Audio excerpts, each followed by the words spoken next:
mungkin Oh, ia di GBK. lewatkan adalah melihat langsung Stadion Gelora Bung Karno. Tentu saja ada kesan tersendiri bagi legenda timnas Belanda tersebut saat masuk serta mengamati semua yang ada di sana. Hal yang kemudian membuat dirinya merasa tak sabar, ingin segera menjalani debut di stadion yang atmosfernya menurut Haji Memoriasu sangat intimidatif. Fuh.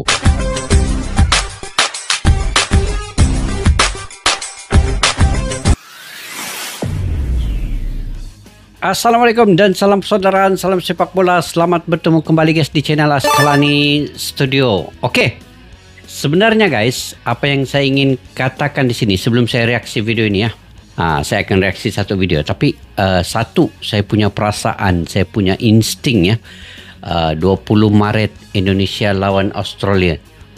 Bila saya merenung-renung tadi kan, melihat kepada ke semua pemain timnas Indonesia, kemudian ada amunisi baru, kemudian melihat daripada dia punya kepelatihan, hampir kesemuanya ada daripada Belanda, kemudian mungkin tim ini akan menjadi ala-ala Belanda, ala-ala Eropa.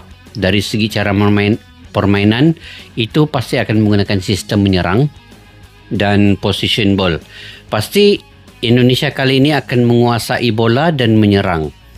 Position ball dan attacking. Tapi ini menggunakan stamina yang sangat tinggi guys. Ini menggunakan stamina yang sangat tinggi.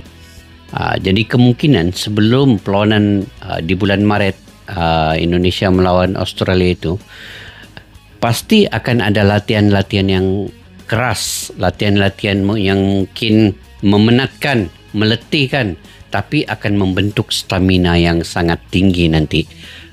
Kemungkinannya begitu.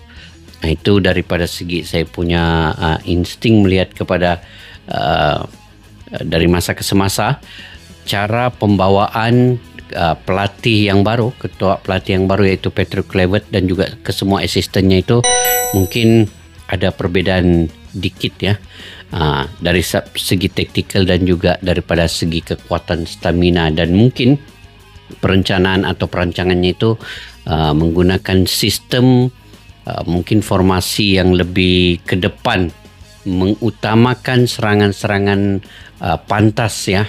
Kini serangan-serangan yang laju yang mungkin akan menggunakan seperti saya katakan tadi kekuatan yang lebih lah kepada setiap pemain itu. Oke, apapun guys, kita reaksi dulu video ini. Baru masuk udah merinding ya Kluivert. Pais benar, vibes-nya beda. Nggak sabar sambut Bahrain di GBK. Jadi apa di sebalik video ini, yuk kita nonton bareng guys.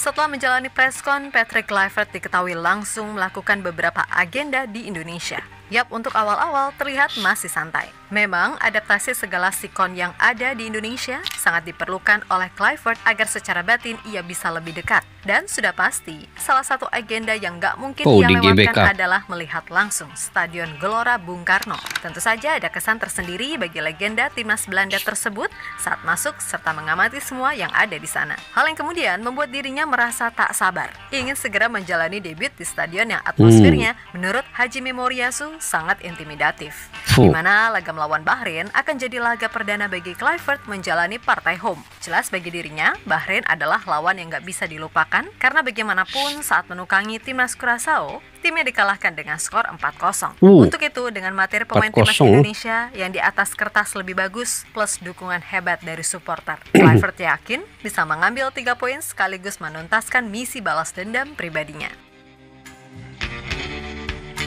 Ini dia pertama kali melihat GBK, mungkin dia kaget melihat stadion yang sebesar ini. Kebanyakan kalau di Belanda ya, tiada yang stadion sebesar sampai sehingga kan 80.000 dia punya tribun.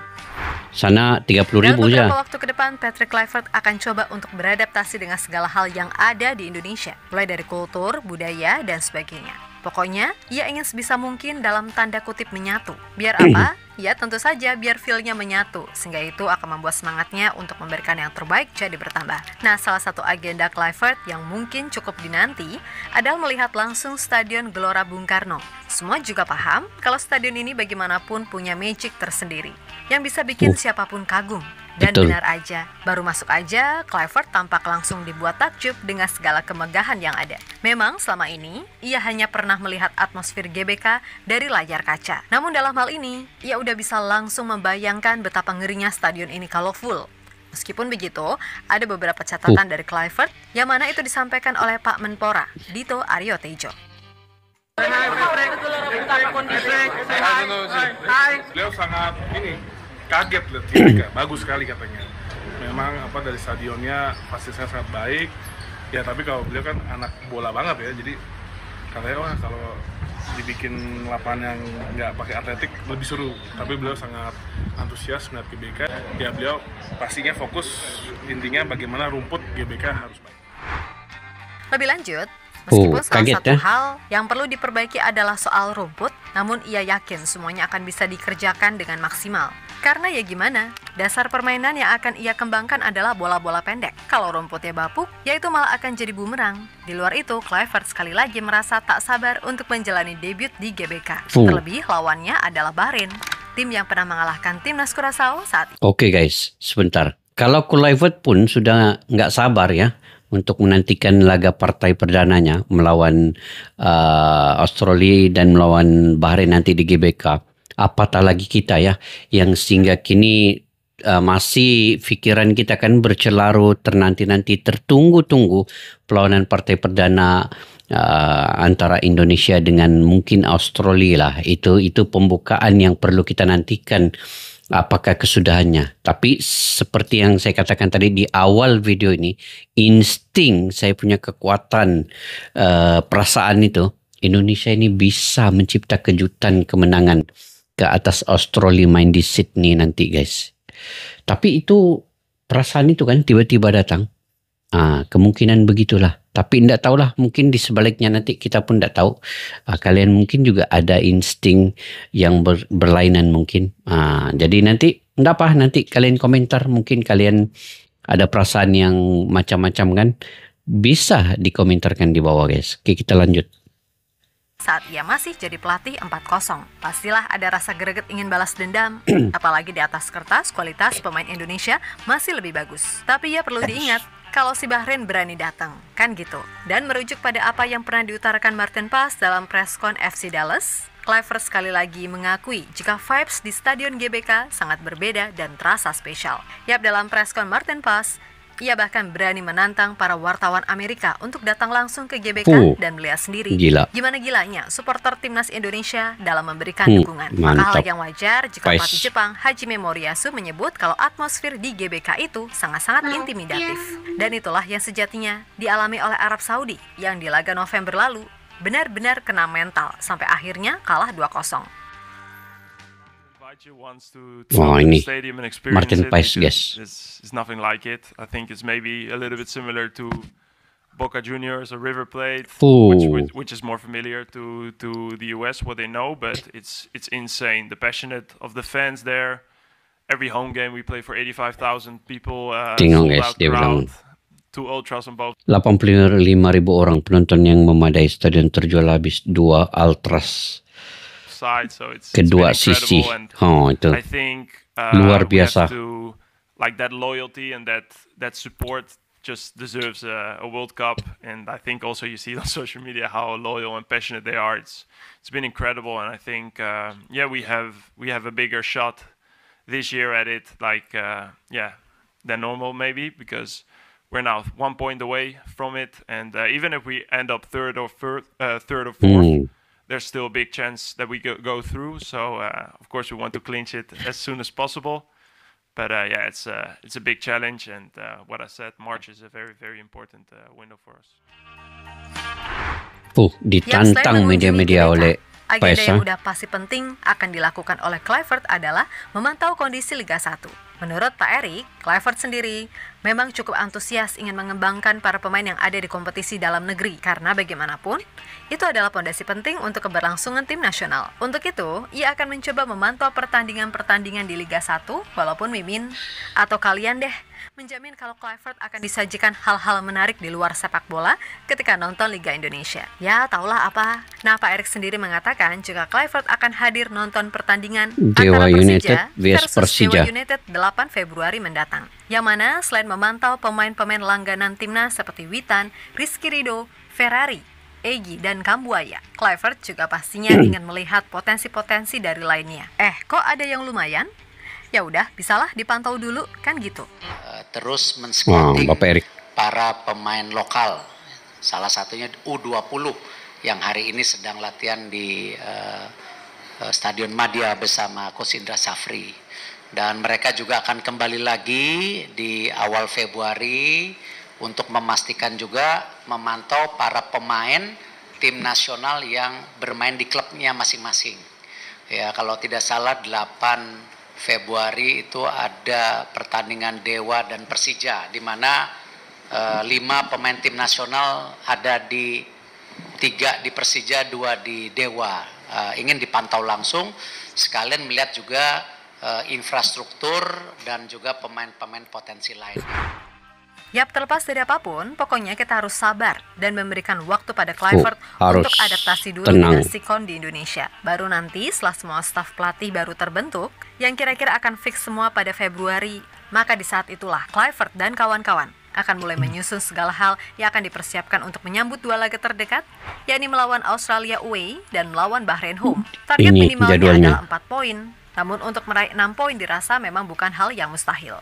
Karena apa? Secara materi pemain, kita itu mampu untuk melakukan itu. Apalagi jika Ole dan Betul. Cairo bisa gabung on time. Ya udah, peluang itu makin besar adanya. Sebab, ya mudah-mudahan jadi doa yang baik deh. Kalau kita berhasil sapu bersih laga melawan Aussie dan Bahrain dengan 6 poin, maka laga melawan China di GBK Juni 2025 akan menjadi laga di mana kita bisa merayakan kelolosan ke Piala Dunia bila sukses meraih 3 angka. Insya Tentu Allah, dengan insya 9 Allah. poin dari 3 pertandingan, maka seenggaknya kita bisa ambil 1 poin dari kandang Jepang yang kemungkinan akan turun dengan lapis kedua.